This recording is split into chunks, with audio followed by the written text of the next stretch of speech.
Hola, te invitamos a compartir el estudio de la Palabra de Dios dada hoy por la hermana Mónica Díaz. El reavivamiento y también la limpieza de los dioses falsos y el retorno del arca de Dios a su pueblo después de 20 años.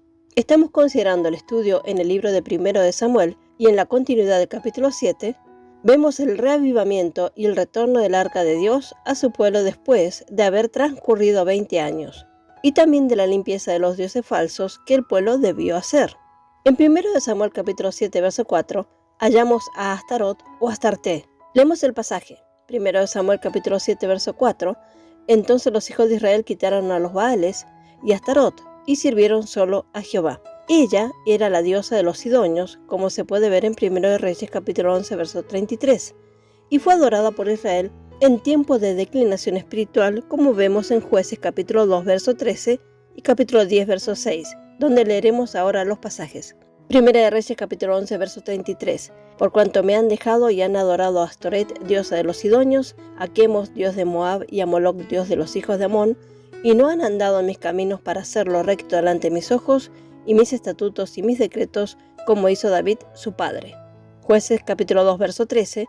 Y dejaron a Jehová y adoraron a Baal y a Astarot. Jueces 10, 6. Pero los hijos de Israel volvieron a hacer lo malo ante los ojos de Jehová, y sirvieron a los Baales y a Astarot, y a los dioses de Siria, y a los dioses de Sidón, y a los dioses de Moab, y a los dioses de los hijos de Amón, y a los dioses de los filisteos, y dejaron a Jehová, y no le sirvieron. Leemos en 1 Samuel capítulo 7, verso 1. Vinieron los de Kiriat Jearim, y llevaron el arca de Jehová, y la pusieron en casa de Aminadab, situada en el collado, y santificaron a Eleazar, su hijo, para que guardase el arca de Jehová.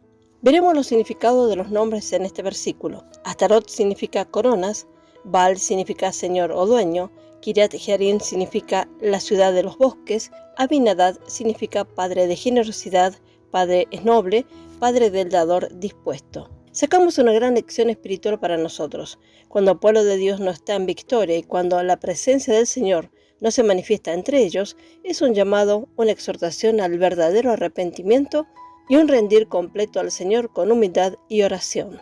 Esta es la única manera de libertad, ya sea para Israel, para la iglesia o para el individuo. Encontramos este principio en Hechos capítulo 2, versos 37 y 38, donde Pedro predicó un magnífico sermón sobre las profecías de la resurrección de Cristo y su cumplimiento. Leemos las citas. Hechos capítulo 2, verso 37. Al oír esto se compungieron de corazón y dijeron a Pedro y a los otros apóstoles: varones hermanos, ¿qué haremos? Verso 38. Pedro les dijo: arrepentíos y bautícese cada uno de vosotros en el nombre de Jesucristo para perdón de los pecados y recibiréis el don del Espíritu Santo. Entonces él les dijo de su maldad a los israelitas en crucificar al Señor Jesús. Les hizo sentir su culpabilidad y tal situación provocó o aguijoneó sus corazones y preguntaron qué debían hacer, y la respuesta fue: arrepentíos. El arrepentimiento no tiene orgullo. Si las personas son realmente sinceras, van a hacer la voluntad de Dios siempre en lo que conciban, independientemente de los sentimientos personales o de las personas.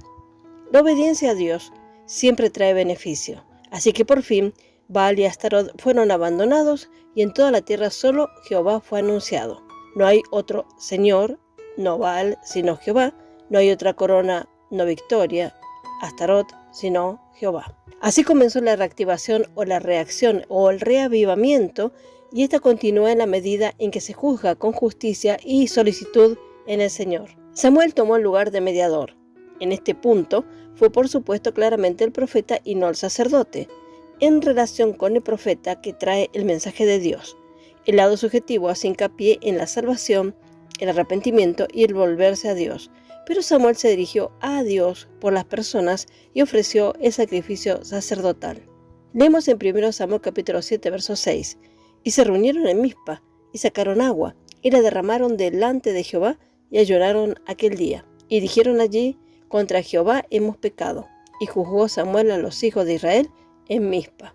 El vertido del agua está representando a las personas confesando su vanidad y apariencia. Aquí es de su propiedad y nos habla de la disolución de la vida en la miseria, en la consecuencia de su pecado. Leeremos los pasajes 1 Samuel capítulo 7, verso 7. Cuando oyeron los filisteos que los hijos de Israel estaban reunidos en Mizpa, subieron los príncipes de los filisteos contra Israel. Y al oír esto los hijos de Israel tuvieron temor de los filisteos. Verso 8. Entonces dijeron los hijos de Israel a Samuel: no ceses de clamar por nosotros a Jehová nuestro Dios, para que nos guarde de la mano de los filisteos. Nada provoca a más el ataque del enemigo en su ascendiente odio que la unidad de Israel ante el suplicante Señor, pues esta es su fuerza. En Hebreos 11:34 leemos de las poderosas hazañas de los israelitas del Antiguo Testamento. Entre todos sus grandes logros, una frase se destaca en importancia: sacaron fuerza de debilidad y se hicieron fuertes. Esta era la oportunidad de ver su labor en nombre de Jehová.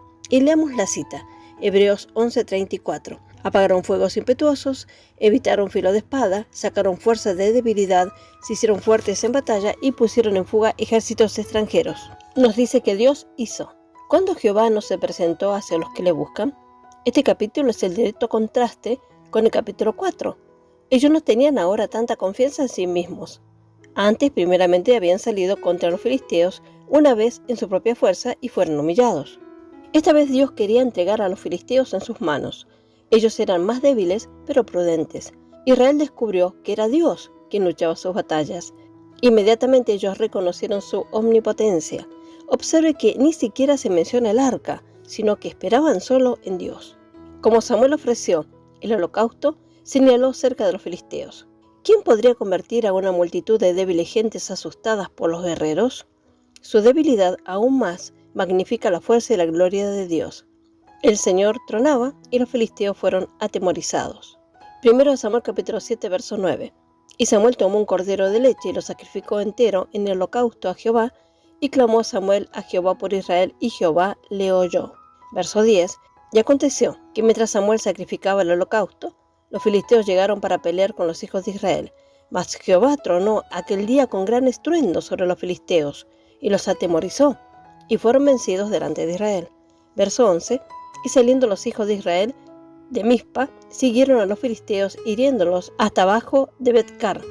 Y saliendo los hijos de Israel de Mizpa, dice, Bet-car significa casa del pastor, casa del cordero. Esto, después de todo, no fue una gran victoria para que Israel se jacte de alardear, excepto en el Señor.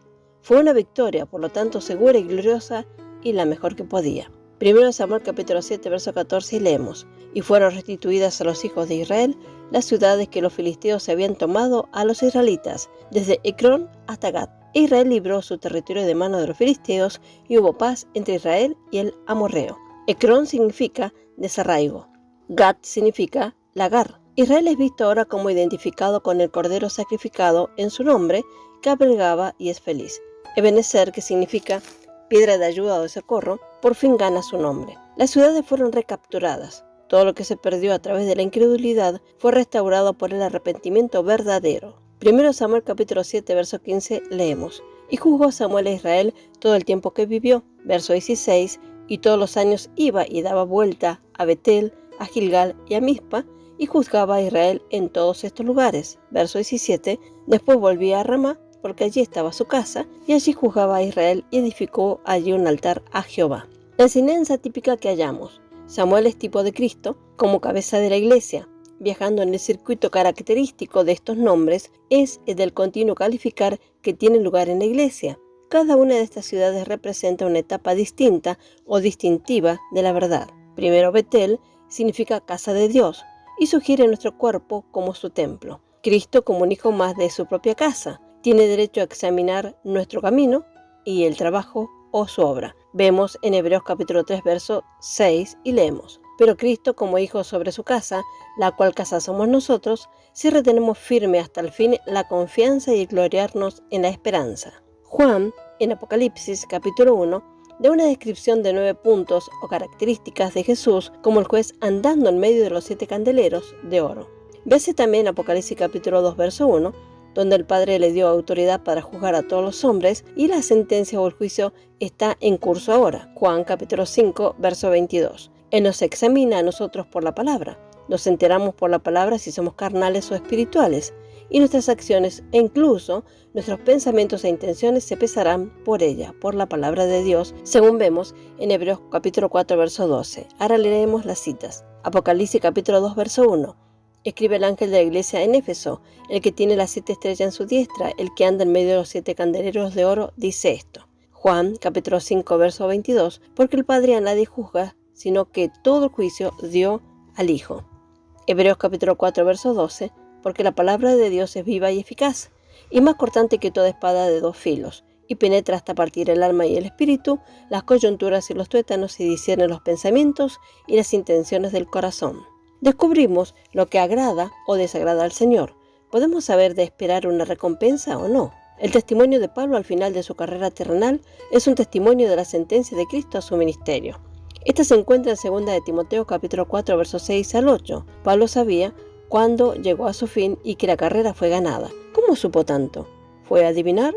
No. Él escribió a la iglesia de Corinto, el que dice tiempo presente, es el Señor de mí. Leemos la cita, en 2 Timoteo capítulo 4, versos 6 al 8. Porque yo ya estoy para ser sacrificado y el tiempo de mi partida está cercano. Verso 7. He peleado la buena batalla, he acabado la carrera y guardado la fe. Verso 8. Por lo demás, me está guardada la corona de justicia, la cual me dará el juez justo en aquel día, y no solo a mí, sino también a todos los que aman su venida.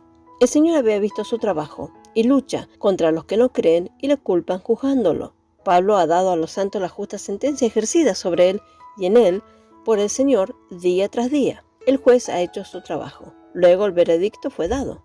Todo esto ocurrió en la tierra. Leemos que no hay sentencia de Pablo después de su muerte, sino que hacemos lectura de una gloriosa recompensa. Aunque aún estaba en la tierra, sabía lo que sería su recompensa en la casa de su padre. Su testimonio es registrado para alentar a todos los fieles. El premio es también para todos aquellos que corren con él la carrera de Pablo. El Señor, el juez justo, se ocupará justamente con cada uno. Si aprobamos las admoniciones y las correcciones de nuestra cabeza Cristo, dada a nosotros cuando leemos o escuchamos la palabra, ella se ejecutará segura y triunfante. Pero si nos sentamos en el tribunal contra la palabra de Dios, ya sea no aceptando al elegido divinamente como el ministro y maestro, y nos levantamos en contra de otros santos, vamos a perder el premio.